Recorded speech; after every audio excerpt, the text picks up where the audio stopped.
Bienvenue dans cette nouvelle vidéo. J'ai envie de répondre, enfin j'ai envie de traiter ce sujet parce que je le vois sur la toile et des fois j'ai les yeux, les cheveux qui se hérissent. Donc j'ai envie de répondre à cette question, faut-il rejeter son autre? Voilà, je vois des youtubeuses qui se gênent pas pour dire que oui, ça y est, c'est bon, elles ont envoyé paître leur autre, elles vont chercher une âme sœur parce que lien de femme jumelle c'est juste pas possible, il me fait trop souffrir, blablabla. Je comprends, hein. Je comprends qu'on puisse souffrir de ce lien, évidemment. C'est un lien qui fait souffrir au début. Enfin, au début. Mais encore une fois, là, je suis sur un parcours court, donc j'ai pas souffert pendant des années. J'ai souffert pendant quelques semaines, j'ai souffert pendant quelques mois, par intermittence, c'est même pas dans flux continu, hein. Voilà, je peux pas laisser dire ça sans donner mon point de vue. Évidemment, il faut jamais de rejeter son autre. Pour moi, c'est juste pas possible de rejeter son autre. Enfin, on est venu là pour vivre une relation incroyable, et une relation incroyable. Alors moi, je crois beaucoup à no pain, no gain. Allez, on va le dire. Oui, il y a des trucs. Enfin, c'est aussi ce que j'apprends à mes enfants, le sens de l'effort, quoi. Il y a des choses qui s'obtiennent en faisant des efforts, vraiment. Et le lien de flamme jumelle, c'est clairement ça. Genre, c'est pas quelque chose qui se fait tout seul. Et pour moi, c'est une opportunité tellement énorme de croître à l'intérieur de soi, de croître pour soi, que on peut pas juste s'en laver les mains et dire c'est bon, je l'ai rejeté, je reviens à ma petite vie pépère. Non. Enfin, je caricature en disant ça, hein, voilà. Mais bon, c'est des vidéos qui sont venues par des milliers de personnes. Et voilà, je pense que après, normalement, on est rattrapé. Hein, je veux dire, il n'y a pas mort d'homme, on peut dire ce qu'on veut. Hein, de toute façon, à la fin, c'est nos âmes et c'est la source qui choisit. Hein, c'est qui choisissent. Moi, j'ai un peu lâché. Ça, je ferai une vidéo spécifique là-dessus, mais sur cette notion de destin. Toujours est-il que, voilà, il faut quand même faire attention à ce qu'on dit.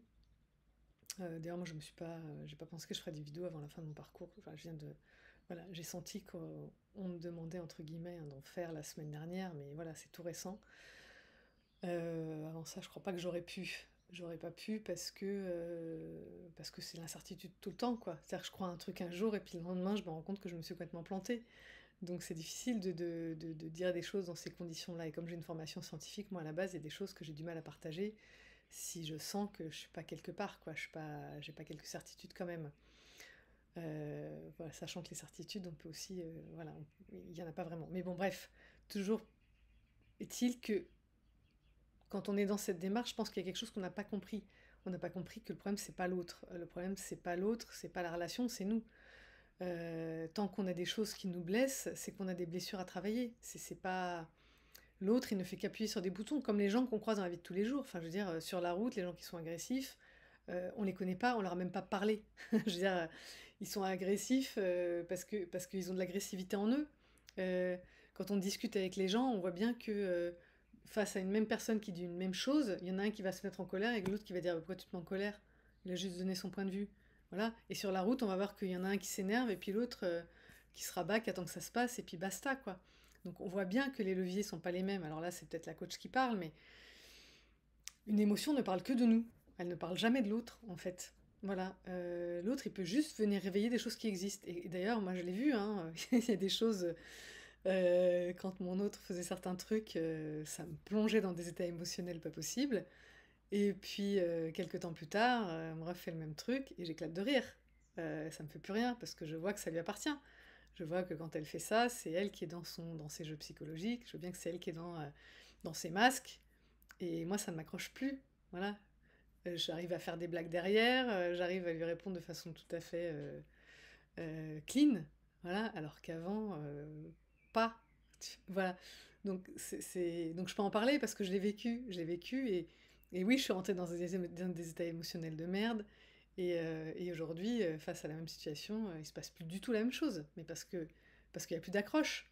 Il y a des sujets sur lesquels rien, ça n'accroche plus du tout. Donc, euh, donc l'autre n'est pas le problème.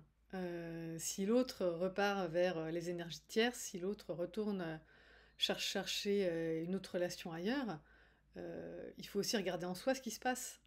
Euh, voilà, j'aime beaucoup les gens qui parlent de ça, comme Pascal Montagnac par exemple, qui dit que à chaque fois que l'autre fait ci ou l'autre fait ça, C'est pas la peine de te dire l'autre fait ci, l'autre fait ça, il suffit d'aller regarder à l'intérieur de soi ce que nous on dit, ce que nous on fait. En tant que chaser, oui, on est peut-être un peu plus impliqué dans le lien, on fait plus vite du ménage autour de soi, on va moins regarder, je sais pas, j'ai peut-être eu cette tentation une fois d'aller regarder ailleurs aussi pour me préparer à ce qui allait m'arriver, ou juste pour le fun, quoi, pour me lâcher un peu la grappe, puis je l'ai pas fait, parce que je savais bien que c'était débile et qu'en fait, j'en tirerais aucune satisfaction au final, et que peut-être en plus j'allais faire du mal à des gens, voilà, parce que moi je savais que j'allais pas m'impliquer, donc je veux pas faire ça. Et c'est pas bon, voilà, entre guillemets, pour mon karma. Donc je l'ai pas fait. Mais si l'autre est tenté de le faire, s'il le fait, c'est parce que nous, on est à un endroit où on n'est pas prête non plus. Donc ça sert à rien d'aller regarder ce que l'autre fait. Alors moi j'ai cette chance qu'elle n'est pas sur les réseaux sociaux ni rien, donc ça c'est cool. Je suis pas du tout tentée d'aller voir à droite à gauche. Puis, en fait, quand j'ai lu que des gens faisaient ça, ça m'était même pas venu à l'esprit. Mais, mais en fait, ça sert à rien. Enfin, tout se passe à l'intérieur de soi. Ça sert à rien d'aller regarder où en est l'autre. Si on veut savoir où en est l'autre, il faut juste aller regarder à l'intérieur où on en est nous. Voilà. Et où on en est nous, bah, l'autre, il est pas loin de là. Voilà. Et c'est tout. Ou alors, il va y venir dans quelques temps. Mais ce qui compte vraiment, c'est son cheminement personnel à soi. Alors, peut-être, moi, ma chance, c'est comme ce lien, il est pas simple parce que, je vous disais, c'est un lien unisexe de deux femmes hétéros. Donc, on n'est pas tenté de se voir avant d'être prête, en fait, tout simplement. Peut-être moi plus en tant que chaser et parce que j'ai été un peu préparée à cette idée-là par mon histoire. Mais quand même, et c'est vrai que peut-être quand c'est une histoire plus classique, on est tenté d'osciller entre son histoire de flamme jumelle et son histoire de personne classique, de couple classique en fait. Et peut-être qu'il y a des moments où on a envie juste de vivre une histoire normale, sauf que c'est pas une histoire normale. Il faut aussi se mettre ça dans la tête. C'est une histoire c'est d'abord une histoire spirituelle, c'est une histoire d'âme. Et en fait, tant qu'il y a notre ego entre nos âmes, ça peut pas fonctionner. Et moi, je le sens quand notre ego il est entre nos âmes, que ce soit le mien ou que ce soit le sien, ça fonctionne pas quoi. Quand je me bouffe son ego, quand je me prends le mur de son ego, ça fait mal. Euh, mais ça fait mal à qui? Ça fait mal à mon ego. Mon âme, elle peut pas avoir mal en fait, parce que mon âme, elle a pas de doute. Mon âme, quand je l'écoute, elle a aucun doute depuis le début. Elle sait, point barre. Et son âme, elle sait aussi, hein. Enfin, je veux dire, j'ai eu suffisamment de visites de son âme pour savoir que son âme, elle sait sans problème. Qui est-ce qui coince, qui est-ce qui bloque, c'est son ego. C'est sa 3D, c'est pas son âme. Et c'est pas la mienne. Voilà. Donc il faut comprendre ça.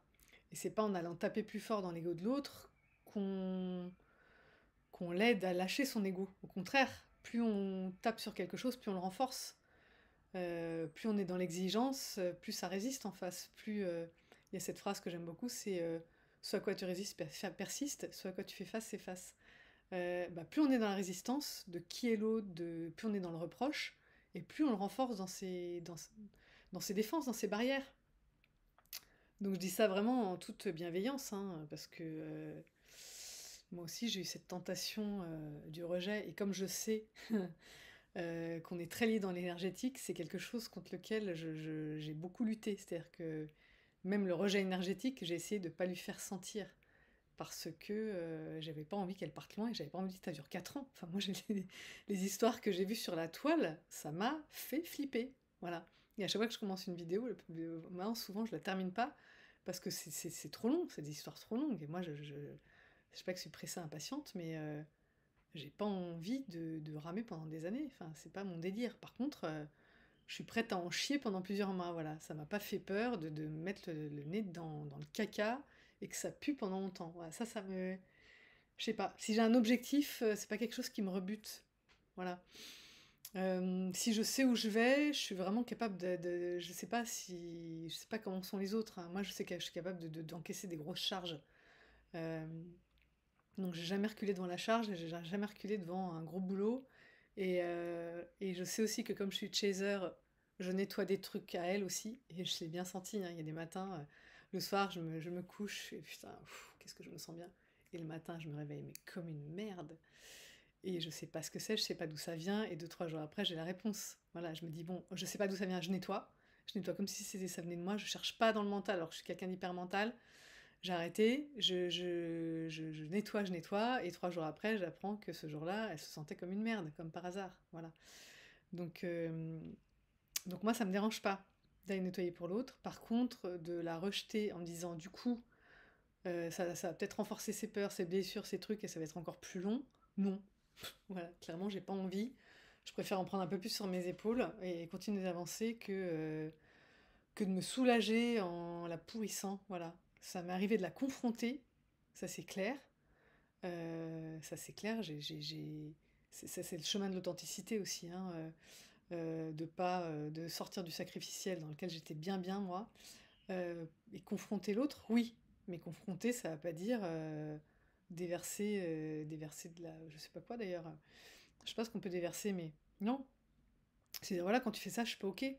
Voilà, ça lui arrivait de dire des trucs pour lesquels je n'étais pas du tout ok. Je dis voilà, quand tu fais ça, tu projettes sur moi et pour moi, c'est pas ok. Voilà, c'est pas comme ça que je me sens, c'est pas là où je me situe, c'est pas ce que je pense. Donc dis ce qui se passe pour toi, mais ne projette pas sur moi. Voilà.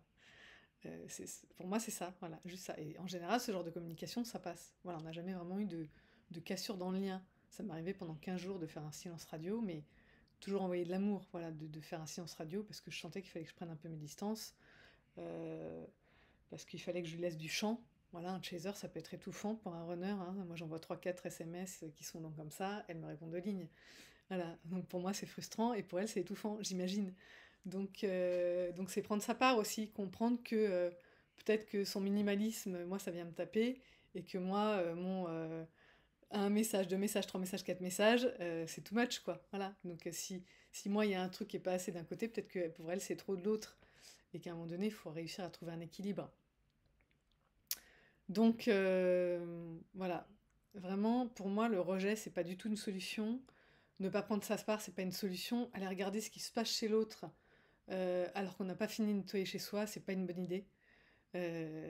Voilà, moi, c'est vraiment quelque chose qui me retient énormément. Voilà, tant que je sens que j'ai du sale, entre guillemets, en moi, tant que je sens que voilà, j'ai des trucs pas clean, j'ai vu qu'il y avait des choses qui revenaient, que j'avais éprouvées avec mes premiers ex, par exemple, il y a 20 ans. Je suis allée chercher si on avait eu une vie antérieure ensemble et pourquoi j'avais ce truc, voilà, et pour le nettoyer. Voilà, ça j'en parlerai plus tard, des vies antérieures, je pense que c'est un vrai sujet à part. Donc j'ai pas envie de tout mélanger, mais c'est en visitant une autre relation que j'ai pu nettoyer quelque chose, de plus le ressentir, et le plus le ressentir dans cette relation-là aujourd'hui. Tout n'est pas inhérent à cette relation, ça vient aussi nous obliger à nettoyer les trucs du passé. Donc, donc voilà, moi je me suis dit à un moment donné, prends tout comme étant un cadeau, quoi. Tout ce qui vient te secouer, tout ce qui est à nettoyer, c'est cadeau. Voilà. C'est cadeau, c'est des trucs que tu vas pas refourguer à tes enfants, c'est des trucs avec lesquels tu vas pas finir ta vie. J'ai 45 ans, j'ai encore des belles années devant moi. Putain, si je peux les vivre sans toutes les blessures que je me suis traînées pendant plus de 40 ans, mais waouh, quoi, génial. Super, sunshine. Donc voilà, donc ne rejetez pas votre autre, prenez-vous en main, prenez vos blessures en charge, faites-y face, ne les fuyez pas, plongez dedans. C'est vraiment le meilleur moyen de les régler rapidement, c'est de plonger franchement dedans, c'est pas de dire ah là ça fait mal, je veux pas sentir. Non, sentez, ressentez, plongez, plongez, plongez jusqu'à ce que le soleil revienne. Et ça dure pas si longtemps que ça, hein. Moi quand je reste une journée dans la mouise, c'est max. Voilà, c'est parce que j'ai pas le temps de vraiment rentrer dedans, mais sinon c'est 20 minutes ou 1 heure, enfin voilà, quand je peux vraiment plonger dedans à ma façon, ça part assez vite. Et quand je peux pas, parce que je suis accaparée, parce que j'ai mes enfants, parce que voilà, il faut que je me traîne mon truc et que je peux attendre que le soir pour vraiment le nettoyer, voilà, ça dure une journée. Mais pas plus. Après ça revient, ça repart, ça revient. Mais c'est plus facile à gérer quand c'est une sinuso, quand voilà, je suis bien, je suis pas bien, je suis bien, je suis pas bien. Parce que je me recharge dans le bien et ça m'aide à nettoyer le pas bien d'après. Donc voilà, c'est vraiment un lien qui nous oblige à prendre la responsabilité de ce qui nous arrive. Et tant qu'on n'a pas pris entièrement cette responsabilité-là, je pense qu'on n'est pas prêt pour une réunion. Voilà, je pense que il y a des choses qui vont se révéler quand on va être ensemble. Et que si, pareil, on ne prend pas moi dans ma tête, c'est clair, quand je me projette avec elle plus tard, je me dis, putain, si je me sens merdique, je sais, voilà, je prendrai, je saurais que ça parle que de moi. S'il y a un truc qui vient se réveiller, surtout, j'ouvrirai pas ma gueule. Je la fermerai bien, j'irai m'isoler pour... ou je lui dirais, j'ai un truc à nettoyer là, je me casse. J'ai besoin de me retrouver toute seule. Voilà, surtout pas lui faire porter ça. J'ai pas du tout envie de ça. J'ai pas envie de faire comme les relations classiques, comme j'ai pu faire jusqu'à présent, ou comme on a pu faire avec moi jusqu'à présent. Tant mieux si je revis pas ça, quoi, tant mieux. Voilà, c'est génial, c'est un cadeau, et je pense qu'il faut s'y préparer, et quand on est d'autant plus prêt à le vivre à deux qu'on s'est bien préparé seul, voilà. Et pour moi, c'est important quand on aime l'autre, de pas se dire je vais me décharger sur lui. Enfin, c'est pas une preuve d'amour en fait. Donc si on est dans un lien d'amour hyper fort, hyper inconditionnel, qui transcende tous les amours humains qu'on a pu vivre jusqu'à présent, c'est pas pour aller lui déverser nos poubelles sur la tronche au moindre prétexte. Non, surtout pas. C'est pour se mettre le nez dans nos poubelles à nous, les vider, les trier, et voilà, et faire ce qu'il y a à faire. Voilà, je pense que j'en ai assez dit. Euh, Pensez-y, et puis pareil, n'hésitez pas à réagir, poser vos questions, me dire ce que vous en pensez, et puis me donner des sujets pour d'autres vidéos si vous voulez. Voilà, bivis, bye bye.